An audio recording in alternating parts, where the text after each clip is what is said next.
Nigeria's total public debt stock climbed to 153.29 trillion naira as of September 30, 2025, up 893.87 billion naira from June.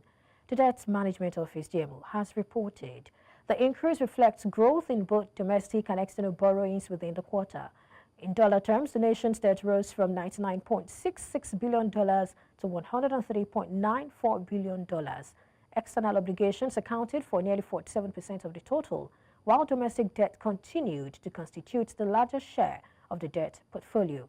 Segun Shokwiton, Principal Partner, Woodridge and Scott Consulting, joins me to unpack this. Thank you so much for joining me today. Can you hear me, sir? Can you hear me? Yes, I can hear you. Can you hear me?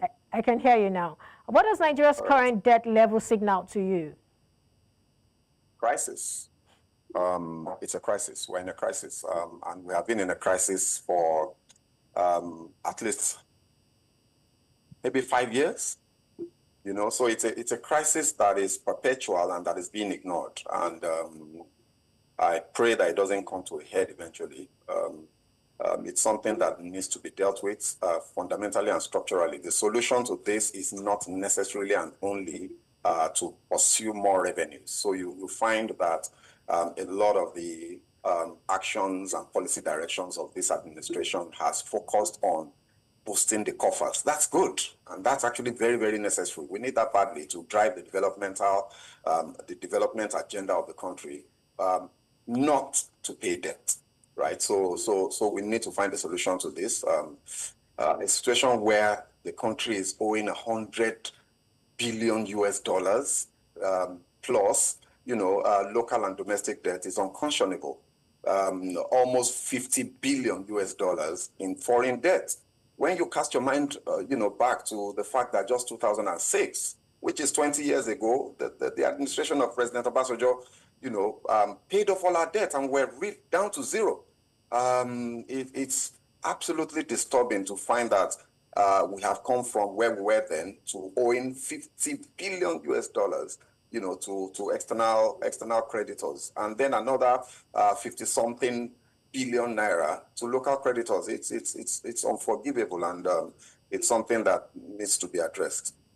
Well, talking about domestic creditors, we'll come to that later. But you said something that the focus has been on, you know, boosting our buffers, you know, increasing revenue.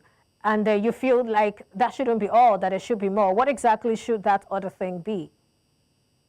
I think there has to be a crisis management approach to resolving this debt problem.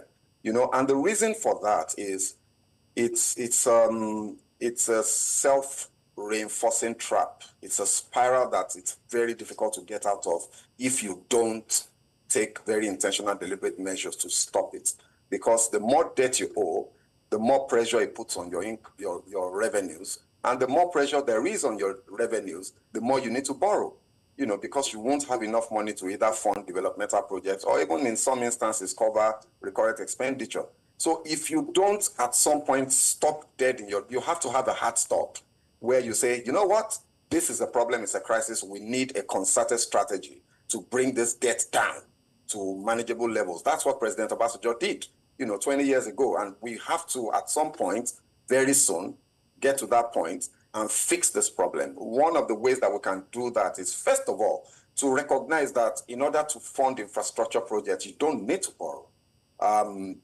We have to look for other creative ways of funding the badly needed development infrastructure that we need to spend on. You know, we need to then look at the debt stock we have, especially the foreign debt stock, and come up with a strategy to pay them off, even if that will mean we're putting a pause and a hold on other spending priorities, maybe for a period of 1 year or 1.5 years or whatever it will take to make sure that we pay this off. If we don't do that at some point, you know, we will never get out of this, and it's just going to keep getting worse. You know, at a point we had these tax credits, which of course companies were also using to build roads, but that has now been withdrawn. What's your take on that? Do you think it's something we should also continue to do as part of the pragmatic way you have said we should begin to deal with these issues? Absolutely. You know, the thing about conversations like this is the solutions are rarely easy. It will take a lot of intellectual rigor, a lot of very intentional planning, a lot of execution discipline to manage those other alternatives. So the tax credits that you give as an example, for instance, everybody that lives in Lagos now enjoys the Apapa Woronshoki Express that was built by a private sector concern. And the thing was built so well that many, many years after it was done, we're still enjoying it. It was a tax credit scheme. But the problem is, the government then complains that, it's not very transparent. It's very difficult to track the cost of that project and tie them to specific tax obligations of that entity that funded that project. That's the work that needs to be done. There are processes and structures for tracking, on both sides of that equation, on the spending side by the private sector person, and on the, the costs, the tax obligations that private sector person also has towards the government. You can track it, but it will take hard work. It will take, diligence. It will take documentation. And, sometimes that hard work is a bit too much for our public sector officials. And so we need to go back to schemes like that. We need to go back to, schemes that will toll Nigerians for infrastructure. Everywhere where societies work, people pay for things. You don't use roads for free. The government will do its bit, but a lot of the things that need to happen, government cannot fund alone. So those types of things, we need to return to them as a matter of urgent national priority. All right, I have this double-barrel question for you because I'm pressed for time. Now, on the one hand, domestic borrowing dominates Nigeria's debt profile, and that, of course, effectively crowds out the private sector. And then on the other hand, the cost of finance remains high and even unreachable for corporates. So for how much longer can this trade-off continue? Maybe I should let you answer this first before I then ask you my final question. Okay, so I think crowding out of the private, large corporates that require funding, from the domestic capital and money markets is a concern. And I think that it still speaks to the issue of finding a solution to paying off this debt as quickly as we can. The cost of borrowing part of it is something that the Central Bank of Nigeria will continue to manage relative to inflation targeting objectives of the bank.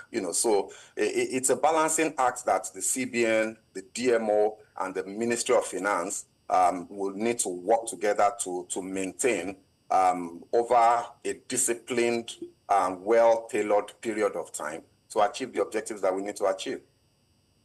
Right, so can we achieve a $1 trillion economy without unlocking and making credits available to the real sector, which of course we know can productively turn credits into value for all? I mean, we've been talking about a $1 trillion economy. We have banks recapitalization, insurance recapitalization. We've got a lot of recapitalizations, ongoing. But can we really unlock, the productivity we're looking for without corporates accessing credits? I mean, I really think that the people that need to access credit in order for us to unlock the $1 trillion and more, we can do way more, actually. Beyond the corporates, it's the commercial ventures, it's the SMEs, the medium-sized businesses, and maybe some small businesses. Everywhere across the world where, economies are $1 trillion economies, they have a robust private, small and medium enterprise sector. That demographic represents over 70% of employment of labor in places like the United States.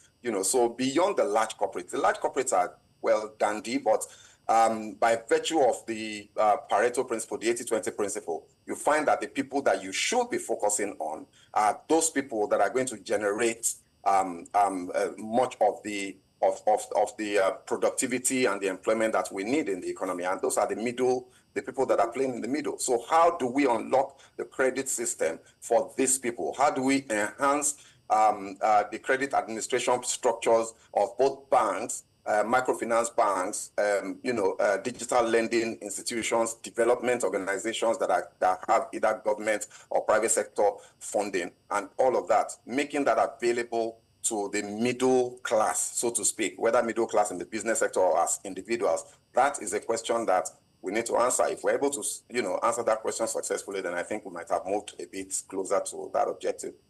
All right, just before I let you go, this final one, banks recapitalization we know ends in March. However, do you think this will translate to access to credit? You know, saying that, maybe I shouldn't put words in your mouth. Let me just end it there.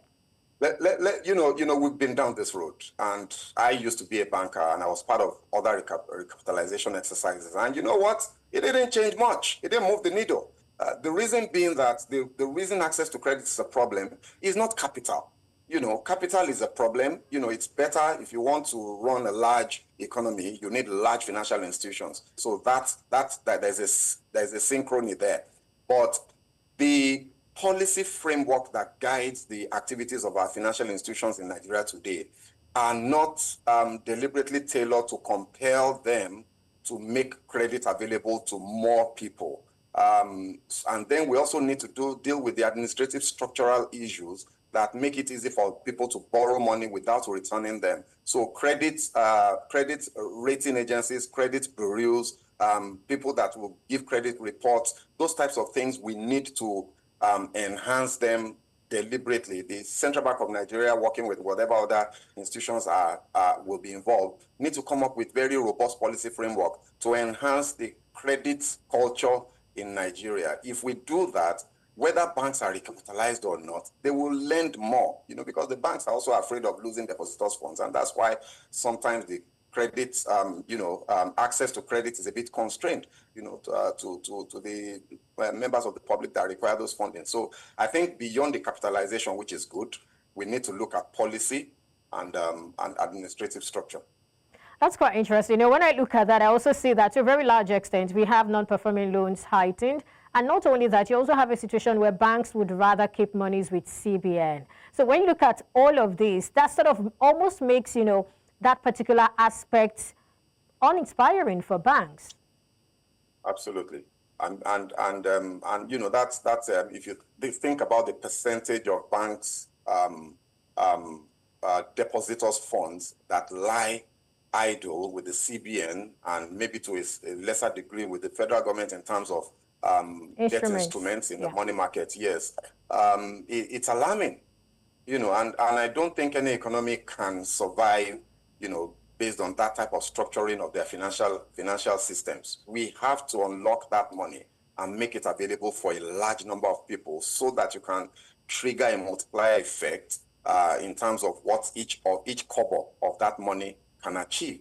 So, having banks play it safe, put their money in T-bills, and federal government bonds and all of that is well and dandy for the investors of the bank and for maybe their depositors, but it's not helping the economy, grow at the rates that it can and to unlock the potential that we have spoken about for so long that exists in this country.